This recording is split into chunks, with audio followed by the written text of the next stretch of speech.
Como siempre es un gusto saludarlos. Estamos hoy miércoles 15 de febrero cumpliendo esta cita infaltable aquí en Sala de Prensa en Caracol Ahora. El presidente Petro estrenó el balcón de la Casa de Nariño y sus seguidores y detractores en la calle marchando, unos a favor y otros en contra. Uno podría resumir así lo que ha pasado en las últimas horas en medio de la agitación política que hay en Colombia por cuenta de este hombre que el jefe del Estado ha liderado la presentación de una serie de proyectos ante el Congreso de la República. Como cualquier otro presidente, pues acude al legislativo para poner a consideración del Congreso las reformas, entre ellas la más importante, la de salud, la más polémica y al menos la que se ha presentado, aparte del Plan Nacional de Desarrollo. Pero lo que hizo ayer, pues ustedes lo ven, es inédito, muy al estilo de él, lo había hecho en la alcaldía cuando fue alcalde de la ciudad de Bogotá, muy cerca de allí, en el Palacio Líbano, de salir al balcón a justificar sus reformas, a hacer anuncios, pero también a hacer advertencias. Eso fue lo que hizo el presidente Gustavo Petro, de quien oímos al instante, para recordar y ya saludar a nuestros invitados, lo que ocurre. Veamos lo que dijo el presidente Petro, escuchemos lo que dijo sobre esas reformas defendidas allí en el balcón de la Casa de Nariño. Podríamos sintetizarlas un poco así. Las reformas significan, pretenden que un joven o una joven pueda ir a la universidad si quiere. Significa que un viejo o una vieja pueda tener una pensión y un plato de sopa caliente en un lugar digno para vivir. Significa que una trabajadora pueda tener estabilidad laboral y no ser acosada ni laboral ni sexualmente para que se le prorrogue un contrato de 3 meses.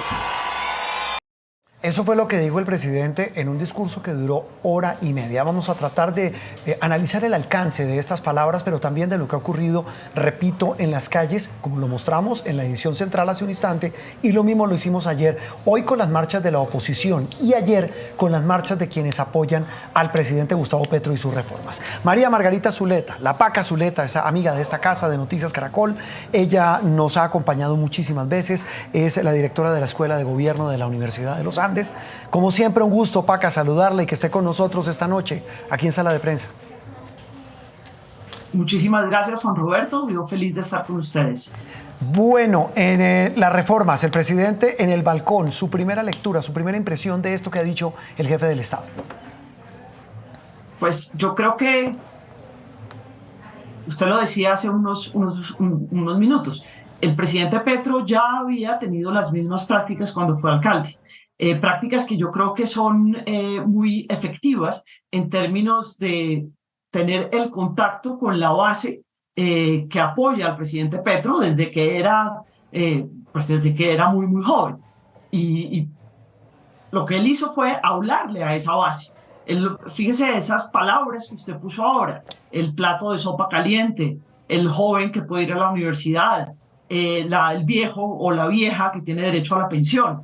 Es lo que le está hablando a esa base que lo ha apoyado históricamente y que él necesita estar en contacto con esa base para seguir su programa de gobierno y para explicarle a esa base el motivo de sus reformas y para advertirle de alguna manera, que creo que es lo que hizo, a la base que si no le salen las reformas no es culpa de él, es culpa de la oligarquía y es culpa de la gente, de los oligarcas, en el lenguaje que usó él, que no dejó pasar esas reformas. Es como mi lectura inicial.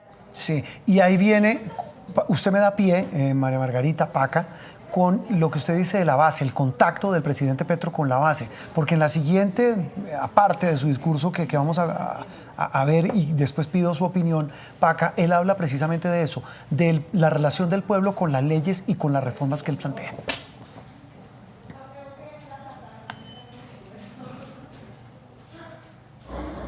Es al pueblo de Colombia al que le corresponde profundizar esas reformas hasta donde ustedes digan. Nosotros aquí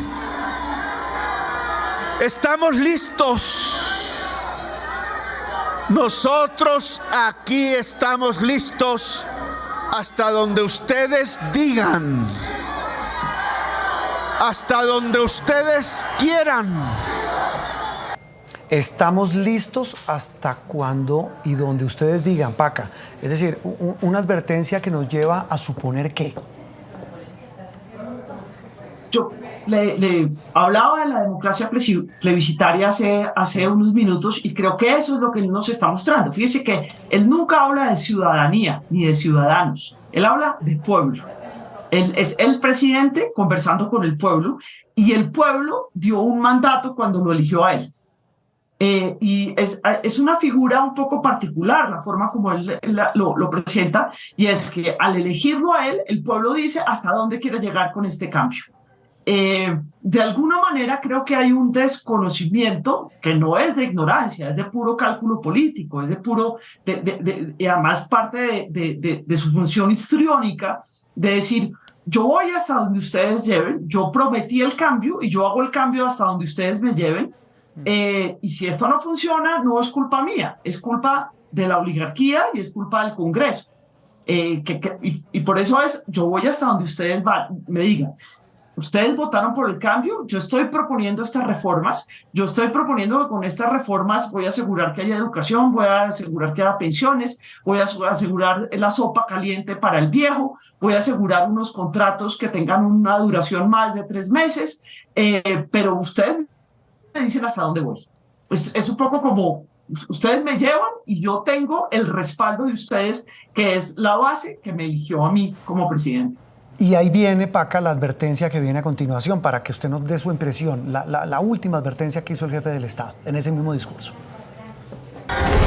Pero lo que sí debo advertir es que si por alguna circunstancia las reformas se entrabaran en Colombia, lo único que están haciendo es construir no los caminos de un pacto social, no los caminos de la paz. Aquí se está probando una fase de la historia de Colombia. En medio de tanta violencia, aquí hemos hecho un paréntesis que el pueblo colombiano quiso hacer en las urnas. Aquí lo que se está proponiendo es un pacto no sobre la base de que el pueblo se arrodilla para que nadie cambie, para que nada cambie, no. Aquí lo que se propone es un pacto social para que la oligarquía colombiana ceda en sus privilegios y permita construir una democracia y la paz. Bueno, básicamente, Paca, reafirmando lo que usted nos planteaba, el presidente dice, si no me aprueban las reformas, no es por mi culpa. Y es en manos de ustedes, le dice a sus electores, a sus seguidores, pues que queda el futuro de esas mismas reformas. Pero era un poco lo que nos decía el presidente del Senado, Roy Barreras, hace algunos días en una entrevista aquí en Noticias Caracol, y él decía, mire, yo sé que eso viene, el presidente va a estar aquí arengando a sus seguidores frente al Congreso, en este caso fue en la parte de atrás, en la Plaza de Armas, de que si esas reformas no salen en el Congreso, es como una advertencia velada a nosotros, a los congresistas. Es una advertencia a los congresistas, pero también me acuerda de cómo, del discurso del presidente de México, de AMLO, López Obrador. López Obrador, cuando le dicen, usted no ha hecho, usted prometió estos cambios, usted debió hacer, él siempre dice, yo intenté, pero no me dejaron. O yo he tratado, pero no me dejan. Pero es que se atraviesan. Fíjese que me parece que la advertencia es similar. Si esto se entraba, es porque la oligarquía no quiere hacer renuncias a sus privilegios.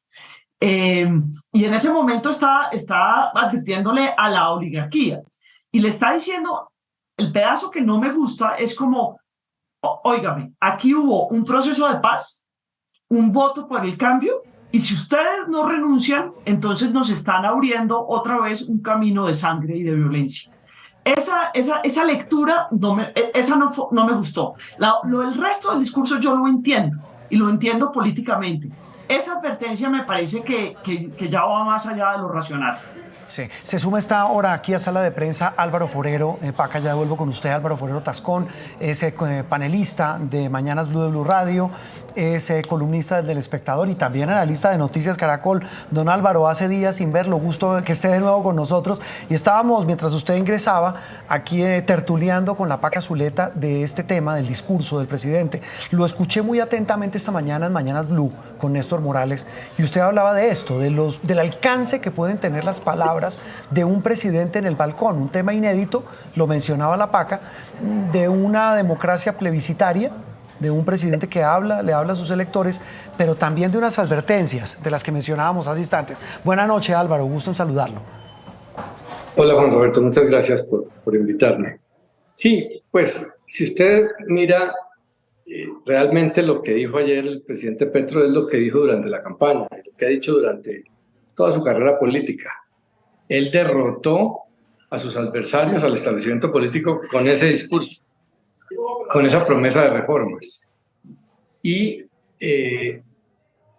lo que pasa es que una vez llegó al poder, trabajó dentro del sistema, está negociando, básicamente porque el sistema político colombiano le da al presidente algo que se llama el hiperpresidencialismo, un poder grande sobre el Congreso. Entonces, por eso él ha renunciado al tono tan confrontacional y está negociando. Así fue con la reforma tributaria.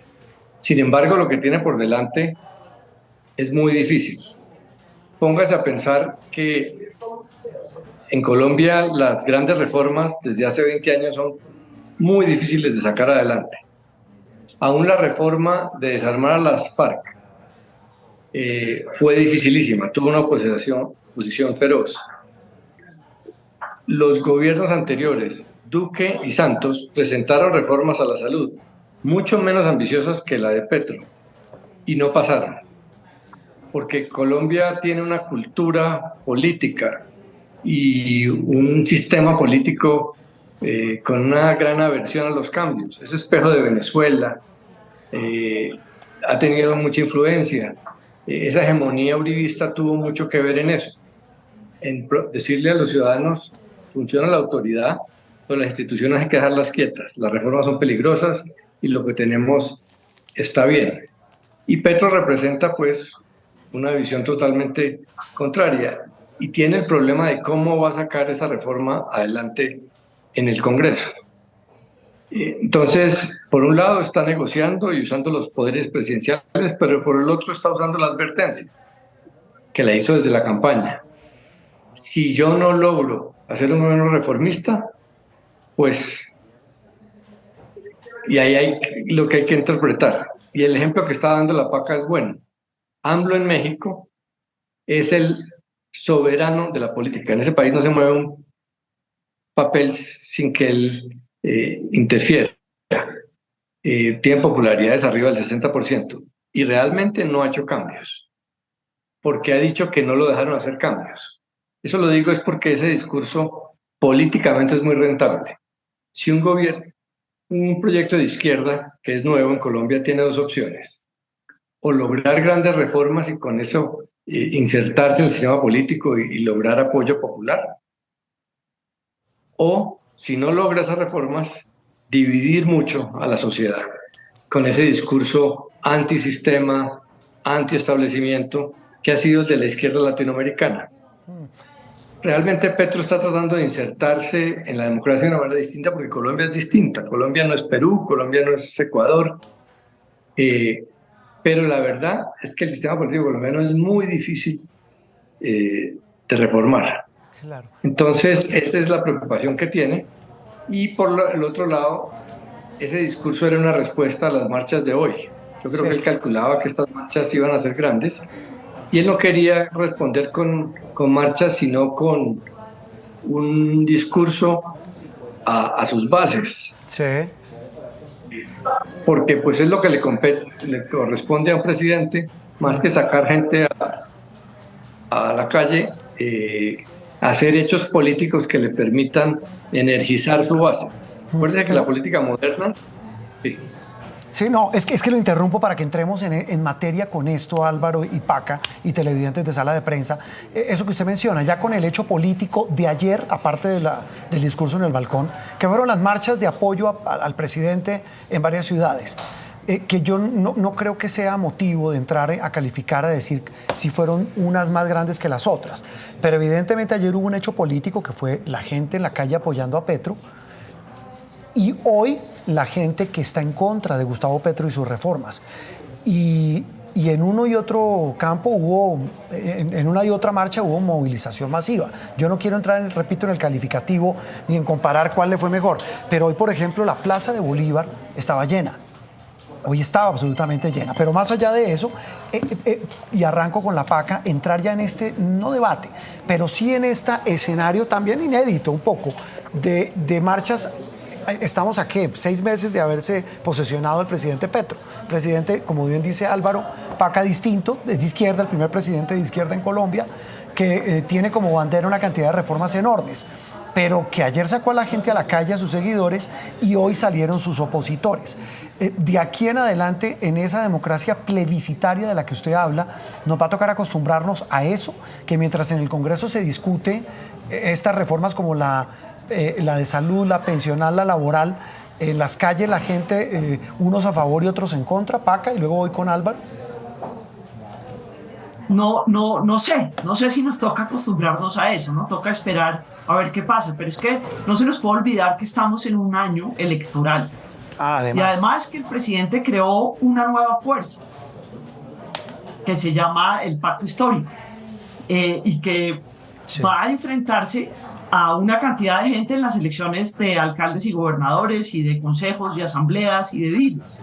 Entonces yo creo que esta necesidad del presidente de estar tocando a su base, de estar hablando con la base, tiene que ver también con el proyecto político que tiene y de la necesidad que tiene de que el pacto histórico tenga unos resultados favorables en las elecciones de octubre. Yo creo que eso no se nos puede olvidar. Yo creo que esto tiene que ver con posicionar sus reformas, con estar en contacto con la base, con mandar advertencias al Congreso, sin lugar a dudas, con mandarle advertencias a lo que él llama la oligarquía, pero también tiene que ver con, señores, aquí tenemos un proyecto político que requiere que ustedes voten, que ustedes estén aquí, que ustedes exijan, que ustedes se movilicen, y eso es lo que va a pasar en octubre. Yo creo que este episodio tiene mucha más relación con octubre de lo que dice el discurso. Y sabe que en eso yo no me acordaba. La Paca, Álvaro, nos hace caer en cuenta en eso, que estamos en un año electoral, en un año que va a estar marcado también por una definición de fuerzas, ¿no? Para saber, como bien dice la Paca, el presidente y su modelo y su proyecto político, cómo le va en las regiones, pero también cómo le va a quienes están en contra de él. Y eso mientras vemos las marchas, estamos viendo las imágenes de las marchas de hoy. Petro ya logró rediseñar la relación de fuerzas a nivel nacional en el Congreso y espera lograrlo en algunas ciudades y regiones del país donde tiene apoyo. Pero lo de las marchas y la calle yo creo que va a seguir por muchas razones. Primero, eso hoy en día es mucho más común en el mundo. Cuando se está hablando de grandes reformas, la calle es el escenario natural. Miren Francia. Sí, la reforma pensional. La calle está llena por la reforma a pensiones. En Madrid ha habido 2 manifestaciones multitudinarias en los últimos 2 meses de hasta casi 1 millón de personas en el tema de salud. Cuando se hace esa reforma es inevitable. Y segundo, porque el que le interesa usar la calle no es solo Petro. Si usted se pone a pensar, en el siglo pasado el Partido Liberal usaba las marchas para apoyar al gobierno. Pero esas marchas distintas a las de los movimientos sociales y los sindicatos, este siglo la reintrodujo el uribismo contra Santos. Y parte de lo que sucedió ayer es una reacción. La marcha contra las FARC. No se nos puede olvidar esa marcha que fue súper importante durante el gobierno de Uribe. Y esa es incluso antes. Es esa mitad del gobierno del presidente Uribe. Bueno, y acuérdense de las marchas contra las FARC. Me corrigen ustedes, ¿se acuerdan? Que ese fue Pacho Santos. Estamos hablando sí, que la calle se ha utilizado, sobre todo Álvaro, que en eso tiene razón usted, en momentos, digamos, en que la sociedad clama por reformas grandes. La séptima papeleta fueron marchas, fue una respuesta al narcotráfico, al narcoterrorismo. Luego vinieron las contra las FARC, vinieron las de Uribe. Es decir, no es nuevo tampoco. Espérese las marchas que va a haber con la reforma laboral de los sindicatos, por ejemplo. Ah, bueno. Y en el tema de pensiones. No, pues ¿cómo? También. Pero realmente la de ayer, yo creo que Petro estaba tratando de reaccionar a esa convocatoria de hoy, porque no quiere dejarse hacer la operación que le hizo el uribismo a Juan Manuel Santos. Porque para las oposiciones es muy difícil lograr hechos políticos que los muestren fuertes. Solo criticar en redes y hacer memes y consignas, pues eso no cambia el escenario político. En cambio, marchas como esta sí. Esta noche va a ver en televisión El País esa realidad y Petro quería responder a eso. Además, fíjese que esta elección estuvo marcada, pues no eran marchas, pero era calle, que fue el estallido social. Sí. Petro ayer mismo reconocía que todo empezó ahí, con la rebeldía de los jóvenes en las calles. Entonces, eso es inevitable. Decir que los gobiernos no pueden hacerlo, pues sí, eso antes era autoritario, pero hoy en día es una realidad.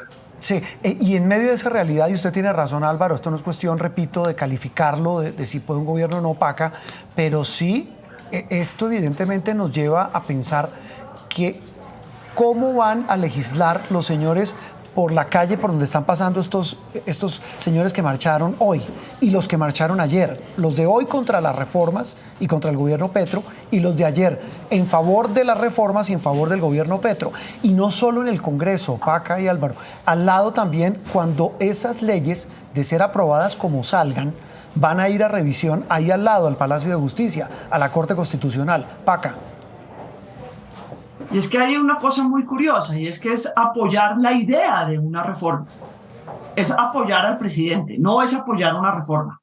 Y yo creo que aquí la diferencia sí es importante para este análisis. La reforma a la salud se acababa de presentar 24 horas antes. La reforma laboral no la conocemos. La reforma pensional tampoco la conocemos. Es apoyar la idea de cambio del presidente. Es un apoyo en abstracto al presidente. Eso fue lo que pasó ayer. Y hoy es una marcha en contra de algo abstracto, porque no es en contra de las reformas tampoco. Obviamente hay un poco más de información hoy de la que había ayer, pero fíjense que no estamos hablando, él lo que está buscando es ese contacto directo con la gente, crear es decir, yo tengo una base que es sólida, que es el pueblo. La diferencia entre pueblo y ciudadanía yo creo que es clave aquí. Y yo estoy aquí buscando este apoyo y diciéndoles a ustedes es que ustedes votaron por este cambio. Y este cambio tiene una cantidad de transformaciones para que haya sopa, para que haya pensión, para todo esa narrativa. Y para que la oligarquía renuncie a sus privilegios. Yo creo que ese discurso es muy, muy claro. Es distinto lo que pasa con la oposición. Y no solamente es distinto por lo que estaba diciendo Álvaro con mucha razón, y es que crear hecho político para la oposición es mucho más difícil que para un gobierno, sino además porque es que ahí es disparar contra muchísimas cosas. Pero Paca, ¿sabe es que decir, yo tenía otra percepción, perdón, la interrumpo, de que creería uno que es más fácil hacer oposición que gobernar. Sí es más fácil, claro que es más fácil hacer oposición que gobernar. Bueno, y si no que lo diga el presidente. No, sin lugar a dudas es más fácil. Lo que pasa es que crear un hecho político es más complejo. Crear un hecho político es más complejo. Es mucho más fácil decir que la reforma es mala, que tiene estos problemas, señalar dificultades, criticar lo que hace el gobierno. Eso es mucho más fácil que construir y hacerlo. Sí. No me cabe la menor duda. Pero alguien que está en la oposición, alguien que está en la oposición tiene redes, pero no puede salir a hacer marchas cada 3 días. Tiene que entonces empezar a discutir la reforma a la salud, pero empezar a discutir en unos temas que son súper difíciles, súper abstractos, donde la gente no se engancha con el discurso. Y lo que hizo el presidente fue todo lo contrario. La sopa, que las señoras que las acosan. Fíjense que son unos discursos en donde no es necesario discutir la reforma. ¿Qué es lo que va a pasar en el Congreso? Álvaro. ¿Qué es lo que tiene que hacer la oposición? Claro, que es mucho Álvaro. más complejo, es más difícil. Es mucho más caso. profundo, claro, y mucho más difícil, Álvaro. Es que la dinámica que tenemos hoy es la misma de la campaña electoral. Por eso en las calles ayer se habló de cambio y hoy se habla de cambio sí, pero no así, que políticamente equivale a cambio no, a los ojos de mucha gente que quiere cambio. ¿Es continuismo o cambio? Porque Petro representa una ruptura. Y hoy, pues, ¿quién vimos? Liderada esas marchas por el uribismo que acaba de salir del poder y que presentó una opción continuista a la que le ganó Petro. No siempre es más fácil hacer oposición. En el caso del gobierno pasado, a Petro le tocó muy fácil porque el presidente Duque nunca dominó, nunca controló la agenda pública, nunca tuvo la iniciativa. Y básicamente no fue así porque no presentó grandes reformas. El país le estaba pidiendo reformas en la calle y él se negó. Por eso ganó Petro ofreciendo reformas. Cuando usted tiene cada cuántos meses una iniciativa enorme como las que está planteando Petro, pues eso le da un control de la agenda pública. Claro, genera rechazo por otro lado, pero al final, si logra algo, Petro gana. La oposición no tiene cómo frenarlo en el Congreso. Quien puede frenar a Petro en el Congreso no es la oposición, sino es la propia coalición de gobierno. Los partidos liberal, conservador, verde. Entonces, ser oposición contra un gobierno que domina la iniciativa política no es tan fácil. No es tan fácil. Pues mire, Álvaro, Paca, sí, adelante, una cosa final, eso es lo que ya planteando, Paca, arranco con usted, sobre esta reflexión, que es de mecánica política en un escenario inédito, como es la calle, mientras se legisla, mientras se toman decisiones, y repito, con un presidente sui generis en su manera de gobernar, pues es que estaba viendo aquí los trinos, que hoy ha trinado todo el día a propósito de las marchas de la oposición. Ayer lo hizo con las marchas que lo respaldaban, que ese es otro capítulo, el tema del Twitter, como parte, y la Paca lo mencionaba al comienzo de este espacio. Pero sí quisiera una reflexión final, arranco con usted, Paca, de este escenario tan inédito que estamos viviendo. Fíjense que ahora que Álvaro hablaba, yo me estaba acordando lo que le pasó a Chile. Chile quería un cambio, Chile quiso su constituyente, pero los seres humanos también queremos estabilidad. Entonces, ahí hay un juego que es muy importante, en donde el presidente Petro tiene un riesgo grande, porque la gente quiere estabilidad. Y hay cosas en donde la gente, obviamente, ganó las elecciones con una promesa de cambio, pero cambiar todo le genera a la gente mucho más angustia. Entonces, ahí hay un tire y afloje que yo creo que tiene que tener en cuenta. Pero hay otra cosa que me parece muy simpática en toda la narrativa de la presidencia del presidente Petro, y es la idea de que él no tiene nada que ver con el establecimiento.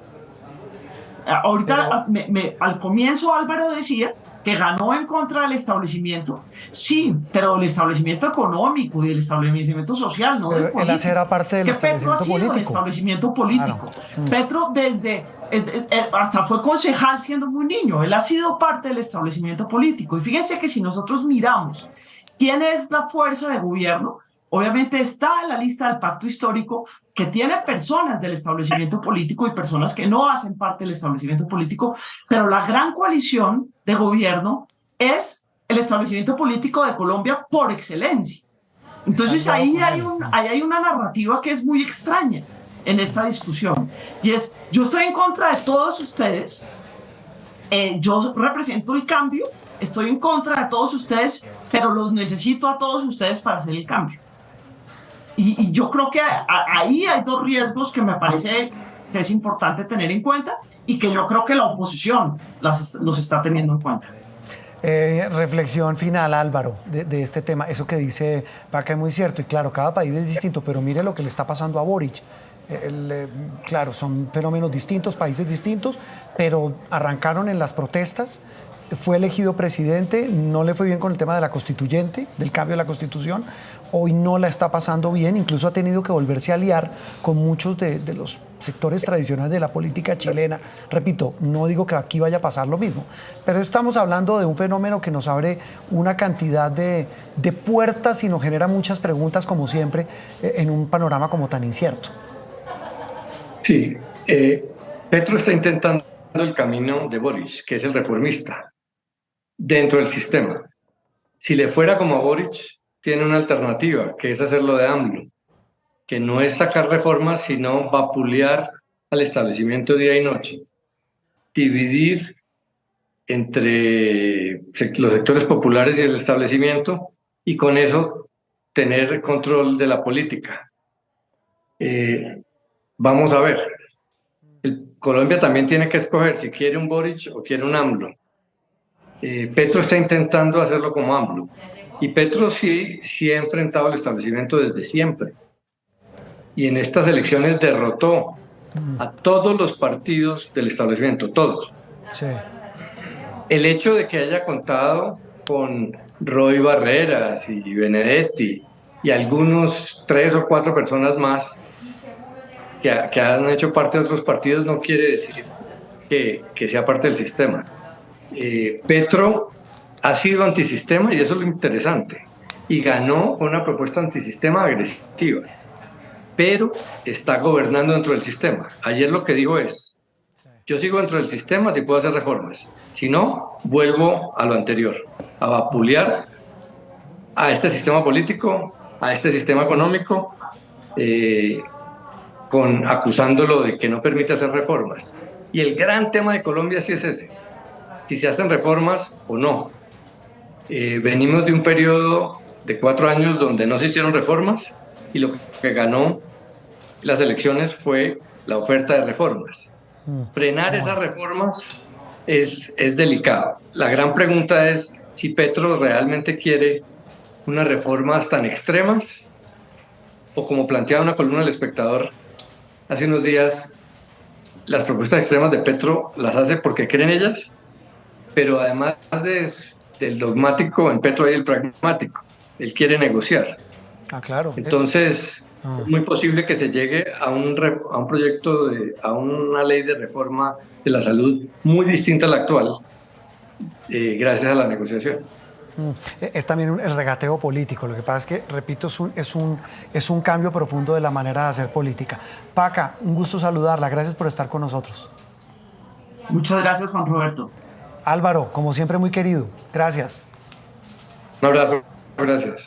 Muy bien. 2 miradas muy calificadas, cada una con incluso posiciones distintas de una realidad que es la que estamos viviendo. Antes del cierre, el radar con Ricardo Ospina.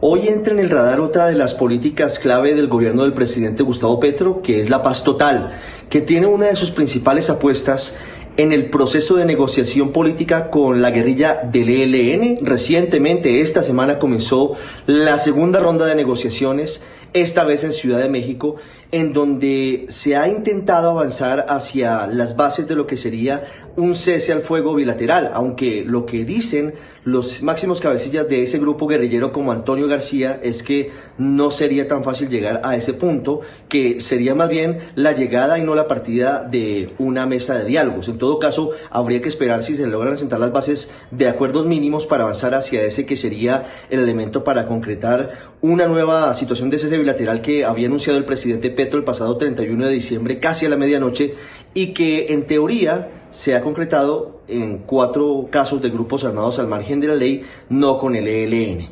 Pero hablando del ELN, mientras sigue negociando la paz y mientras posa de grupo político, sigue cometiendo delitos en el país, sigue aliándose con disidencias y con otros grupos contra otras agrupaciones ilegales por el control de los negocios ilícitos, como ocurre en el departamento de Antioquia, en el municipio del Bagre, según han denunciado sus autoridades. Y también sigue cometiendo otros crímenes graves, crímenes de guerra, como el secuestro de integrantes de la fuerza pública, secuestró en las últimas horas el ELN a un sargento del ejército en el departamento de Arauca, que también es una zona históricamente que ha sido de su dominio. Todo esto mientras desde México, de nuevo posando de políticos, a pesar de que tienen una gigantesca pata en la ilegalidad, la Delegación de Paz del ELN le dice al Estado colombiano que ha incumplido la palabra porque, según ellos, no les han entregado los restos del sacerdote Camilo Torres Restrepo, el hombre que, siguiendo los pasos de la teología de la liberación, siendo un hombre de la sociedad bogotana, siendo el fundador de la Facultad de Sociología de la Universidad Nacional de Colombia, se fue al ELN. Consideró que no había vías desde la legalidad para ejercer sus funciones, sobre todo políticas y buscando favorecer a los más pobres, y murió exactamente hoy hace 57 años, en el primer combate que sostenía con el ejército en Patio Cemento, muy cerca del municipio de San Vicente de Chucurí, contra tropas de la Quinta Brigada del Ejército encabezadas por el entonces capitán Álvaro Valencia Tovar, quien lo conocía en Bogotá, y que a la postre el general Valencia Tovar luego sería uno de los más importantes militares en Bogotá, integrante de la cúpula de las fuerzas militares y también en el Ministerio de Defensa. El ELN, mientras incumple cualquier tipo de intención de disminuir la intensidad de sus operaciones ilegales, entre ellas el secuestro y el ataque en poblaciones como el Bagre, pretende que el Estado colombiano les cumpla compromisos que se hicieron en otros gobiernos. Muy bien, don Ricardo Ospina, con las múltiples caras del ELN y la posibilidad de esa negociación que avanza en Ciudad de México. Terminamos Sala de Prensa aquí en Caracol Ahora. Continúen con la programación aquí en Caracol Ahora.